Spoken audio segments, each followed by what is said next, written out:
Hi friends, இப்போ நம்ம விடாமுயற்சி படத்தோட சாங் ஷூட்டிங் ரெடி ஆகிடுச்சு. அண்ட் அதை டிஓபி ஓம் பிரகாஷ் அவரோட இன்ஸ்டா பேஜ் ஸ்டோரியில போட்டிருக்காரு. அண்ட் இந்த சாங் ஷூட்டிங்ல கொரியோகிராஃபரா கல்யாண் மாஸ்டர் தான் இருக்காரு. ஸோ இது செம்மையான சாங்கா ரெடி ஆகிட்டு இருக்கு. அண்ட் இந்த ஷூட்டிங் மொத்தமும் ஒரு 6 days இருக்குன்னு சொல்றாங்க. அண்ட் இந்த ஷூட்டிங் ஒரு பக்கம் போயிட்டு இருந்தாலும் அண்ட் இன்னொரு சைடு டப்பிங் ஒர்க் போயிட்டு தான் இருக்கு. ஆரோ அவர்கள் முடிச்சிட்டாரு. அண்ட் நம்ம தல அஜிசாரும் முடிச்சிட்டாரு. அண்ட் அதுக்கப்புறம் இந்த படத்துல நடிச்ச எல்லாரும் அவங்களோட டப்பிங் ஒர்க்கை பண்ணிட்டு இருக்காங்க. அண்ட் இந்த ஷூட்டிங் முடிச்சுட்டு அடுத்து நம்மளுக்கு விடாமுயற்சி படத்தோட ஃபர்ஸ்ட் சிங்கிள் தான் ரெடி ஆக போகுது. அந்த அனௌன்ஸ் பண்ணி சீக்கிரம் ரிலீஸ் பண்ணிடுவாங்க. ஏன்னா ஆல்ரெடி ஃபர்ஸ்ட் சிங்கிள அனிருத் அவர்கள் பயங்கரமா ரெடி பண்ணி வச்சிட்டாரு. சோ அது ஒரு வேர்ல்டு லெவலுக்கு தரமான சாங்கா இருக்கும் அப்படின்னு அவர் சைடுல இருந்து நிறைய சொல்லிருக்காங்க. அண்ட் இப்ப ரீசெண்டா டீசர் ரிலீஸ் பண்ணும்போது அந்த பிஜிஎம் மிகப்பெரிய ரெஸ்பான்ஸ் கிடைச்சது. எல்லாரும் செலிப்ரேஷன் பண்ணிட்டு இருந்தாங்க. சோ ஃபர்ஸ்ட் சிங்கிளும் அதே மாதிரி செலிப்ரேஷன் பண்ற அளவுக்கு அனிருத் அவர்கள் செம்ம சம்பவமா பண்ணிருப்பாரு. அண்ட் ஆல்மோஸ்ட் இந்த படம் ஜனவரி 10th தான் ரிலீஸ் கன்ஃபார்மே பண்ணிட்டாங்க.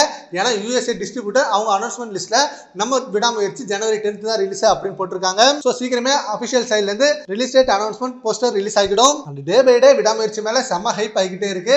அண்ட் அதுக்கப்புறம் குட் பை அக்லி படத்தோட ஷூட்டிங்கும் நம்ம தல அஜித் சார் முடிச்சிட்டாரு. அண்ட் அந்த படம் ஏப்ரல் மந்த் தான் ரிலீஸ் ஆகும் அப்படின்ற மாதிரி சொல்லிருக்காங்க. சரோக ஃப்ரெண்ட்ஸ், இப்ப விடாமுயற்சி படத்தோட சாங் ஷூட்டிங் போயிட்டு இருக்கு. 6 days ஷெட்யூல் அது. அண்ட் நெக்ஸ்ட் அப்டேட் நம்மளுக்கு ஃபர்ஸ்ட் சிங்கிள் தான் சொல்லிருக்காங்க. அதை பத்தி உங்க ஒப்பீனியன் நம்ம கமெண்ட் பாக்ஸ்ல கமெண்ட் பண்ணுங்க. Thank you friends.